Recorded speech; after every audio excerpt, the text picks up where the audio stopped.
নমস্কার বন্ধুরা, এই যে সোনু, একে তো আমার ভিডিওতে আপনারা দেখেছেন অনেকবার। সোনু কি করছো? ভাত খাচ্ছি। কি দিয়ে ভাত খাচ্ছ মাংস। বলো? মাংস বললাম তো। মাংস আর কি? আর কিছু নাওনি? শুধু মাংস দিয়ে ভাত খাচ্ছ? আর এটা হচ্ছে সোনুর মা, আমার হচ্ছে ভাইপোর বউ, আর এটা হচ্ছে আমার নাতনি। তা আর কিছু নাওনি কেন সোনু? না, দেয়নি। মা দেয়নি না? তুই খাস না কোনটা? মিথ্যা কথা কম বল।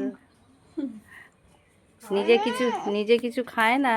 শুধু মাংস ভাত খায়। হ্যাঁ, একটা ভাতও খায় না বন্ধুরা, শুধু বসে বসে ইয়ে করে। একে ভালো করে দেখে রাখুন। এই যে জল খাচ্ছে। ঝাল হয়েছে মনে হয় নাকি? ঝাল হয়েছে। তাকিয়ে কথা বল এইদিকে। কিছু বলবি? ও শোনো, কিছু বলবে? বলো, কিছু বলো। শুধু ফোন দেখে, কিছু বলো। আরে বল না কিছু। তা টাটা কর, টাটা করে দে। এইদিকে তাকিয়ে তাকিয়ে তাকিয়ে কর। ওটা কি টাটা হচ্ছে না? এনে হাত নে। এই যে লজ্জা পাচ্ছে।